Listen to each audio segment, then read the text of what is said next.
Poor health, extreme OCD, or just being tired of it all? Which celebs decided that being alone in their final days was better than staying in the public eye? Stay tuned to find out. The world was shocked when pioneering rock star David Bowie died of cancer in 2016 at age 69. Other than those closest to the musician, no one knew Bowie was gravely ill. Always one with reclusive tendencies, Bowie hid himself from the public before he died. His final interview was 9 whole years before his death, when he spoke about his unforgettable guest slot on Ricky Gervais' sitcom Extras. Sort of chased ratings and made it lowest common denominator sort of comedy, sort of catchphrases and wigs, and I think I've sold out, to be honest, but yeah. As Rolling Stone noted about his low profile, he grew so secretive that he chided one of his closest collaborators, Tony Visconti, for revealing that they watched British comedy during studio breaks. During his final years, he also hid his identity from the public, with William Boyd writing in The Guardian that Bowie often went out in public carrying a Greek newspaper to make onlookers think that he was, quote, just some Greek guy who looks like him. After making one final public appearance in December 2015, Bowie was never seen again.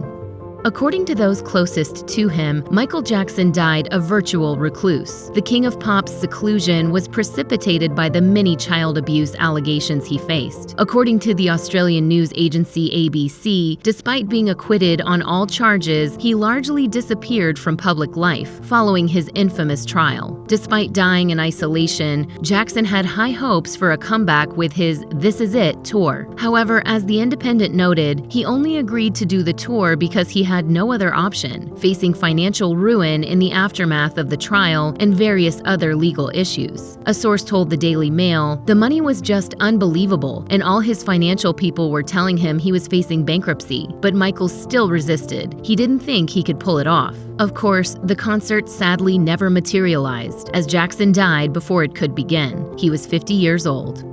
Queen superstar Freddie Mercury spent his final years in isolation, largely due to the bigotry surrounding AIDS, with which Mercury was diagnosed in 1987. He died in 1991 at the age of 45, just one day after publicly revealing his diagnosis. The Guardian reported that Mercury spent the last 2 years of his life hidden away in his London mansion. His bandmate and friend, Brian May, explained to The Telegraph that press intrusion into Mercury's private life led to his need for insulation. Tellingly, Mercury recorded music toward the end of his life, singing, "I don't want pity, just a safe place to hide." Moreover, Mercury didn't want the public to see him in the throes of the deadly illness, with his best friend Mary Austin telling the Daily Mail, "On one occasion he turned to me and said sadly, 'To think I used to be so handsome.' I got up and had to leave the room. It was too upsetting." As noted by Australian news agency ABC, chess grandmaster Bobby Fischer lived out his final years as a fugitive. According to the New York Times, following an illegal 1992 chess match in then Yugoslavia, which was under sanction by the US government, Fischer was a wanted man. Fischer's legacy was sullied by his reputation as a controversy magnet. In a bizarre move, he briefly emerged from hiding following 9/11 to praise the horrific tragedy. As chronicled by The Atlantic, Fischer spent his final years peddling racist theories and surrounding himself with Nazi memorabilia. Despite being of Jewish origin, Fischer erroneously claimed that his downfall was the result of a Jewish conspiracy. According to the Los Angeles Times, by 2005, Fischer was in hiding in Iceland, where he died 3 years later, aged 64. Famed for directing iconic 80s films such as The Breakfast Club and 16 Candles, John Hughes was characterized by his secretive persona, largely keeping to himself. In a 2010 Vanity Fair article, it was revealed that John Hughes didn't have many friends, having been irreparably devastated by the death of his close pal and collaborator John Candy in 1994, which was a major catalyst for his decision to stop directing films. Instead, Hughes decided to focus on his family life, with his son, John Hughes III, saying, "I think he looked at family as a sort of wall. It gave him a sort of protection for not getting drawn out of the house. We were his social activity." So when Hughes died suddenly of a heart attack in 2009, aged just 59, there were reports that the late director was, quote, "a recluse who disappeared somewhere in Illinois," according to Roger Ebert. Cult comic Bill Hicks' influence on the comedy landscape is undeniable. Saw a sign by the road in Tennessee once that said, "Dirt for sale." What a great country we live in, huh? His status as such a legendary and influential figure seems difficult to reconcile with his youth. He was a mere 32 years old at the time of his 1994 death from pancreatic cancer, an extremely rare illness for anyone under the age of 50. As chronicled by Entertainment Weekly, after making his final public appearance at Caroline's Comedy Club, where the ailing comic performed for just over half an hour, Hicks disappeared from public view and returned to his parents' house to die. His brother revealed to the outlet, "You could tell his mental outlook had changed. He said to me, 'You know, man, I've been working my whole life for this thing, to be coming together, and now I find out the joke's on me.'" Secluded in his parents' home and reportedly secretive about his condition, Dan Hind told The Independent that Hicks, quote, "spent his last few weeks rereading Lord of the Rings."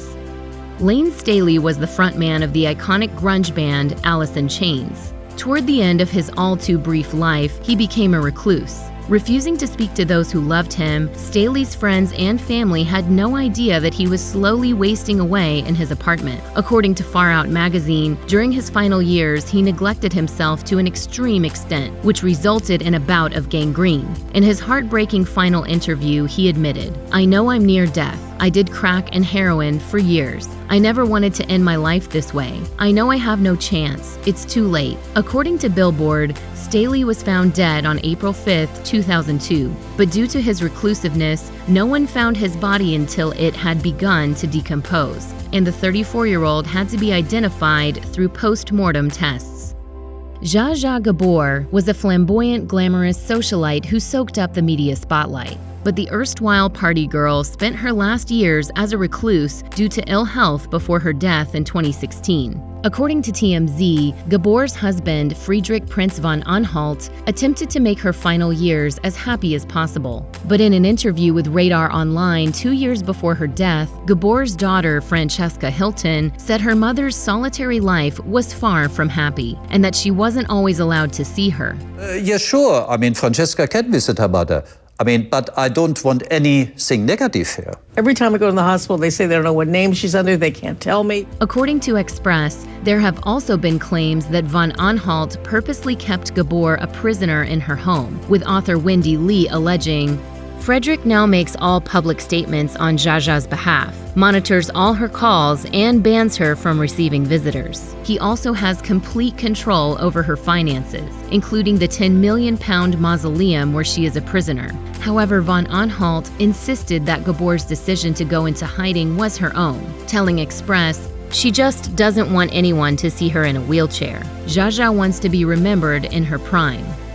After some erratic behavior, Pink Floyd's original frontman, Syd Barrett, was expelled from the band in 1968 and went into hiding. According to The Guardian, he moved into his mother Winifred's basement in Cambridge and boarded up the windows to, quote, "keep out the eyes of the press and fans." He died in that very home in 2006 at age 60. In 1975, Barrett briefly emerged from hiding to check in on his former bandmates recording their classic album, Wish You Were Here. But according to accounts in the documentary, The Story of Wish You Were Here, no one recognized him because he looked so different. But Barrett's recess from isolation was fleeting, and he soon returned to his mother's house. In 2001, Roger Waters told The Guardian that he never spoke to him after 1975.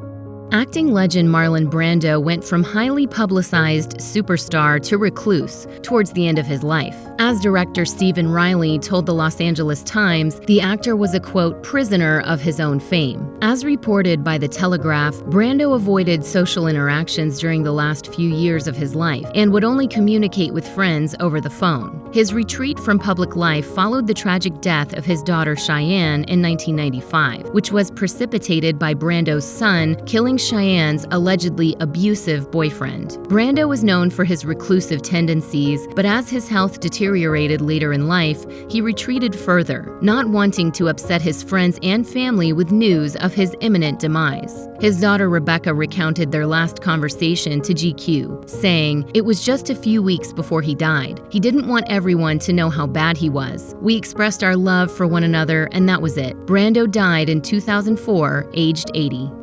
Hollywood icon Greta Garbo was famous for her reclusive persona, having given up her career at the age of 35 to lead a solitary life. Auction house Sotheby's sold a collection of letters written by Garbo in which she expressed her unrelenting sadness and loneliness, writing in one, "I am almost always alone and talk to myself. I drive to the beach and take walks, and that's always marvelous, but that's it." Moreover, her struggles within Hollywood shone a light on her motivation for quitting the biz. As she wrote, "It's been a difficult time. It all went wrong." Of Garbo's last days, the Los Angeles Times wrote, "She was a brooding old woman beset with health problems, living a ghostly existence, shuttling between her home and the hospital, and bidding farewell to close friends as she neared death." Garbo's friend, Raymond Daum, told the outlet that in the lead-up to her death in 1990, she was more withdrawn from people, and she had once told him that she had an aversion to social interaction, saying, "I can't help it. I was born that way."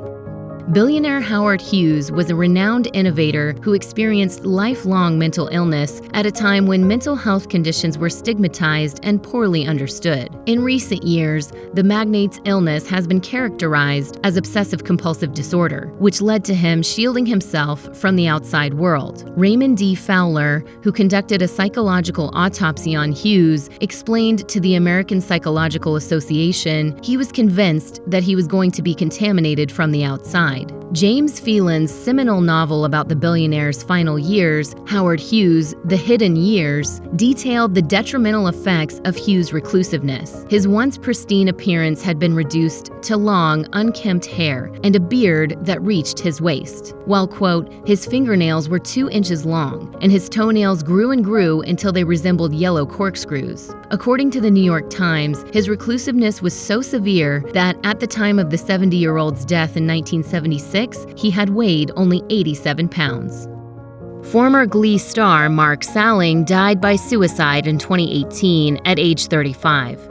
At the time of his demise, Salling faced several years in prison after pleading guilty to possessing over 50,000 child sex abuse images. Following his plea deal, the actor reportedly went into hiding as he awaited his incarceration, with a source telling People, "He was close with his family, but as far as friends go, he maybe had those acquaintances he communicated with every once in a while, but he pretty much isolated himself. He didn't really have a relationship with too many people." An ex-friend told Us Magazine that the isolation may not have been self-imposed, however, due to his pals wanting to cut all ties with him. According to the former friend, he was in a dark place. He was very lonely. He was very depressed. He was going to prison soon. Whoever was in his life pretty much cut him off. If you or someone you know may be the victim of child abuse, please contact the Child Help National Child Abuse Hotline at 1-800-4A-CHILD, 1-800-422-4453, or contact their live chat services.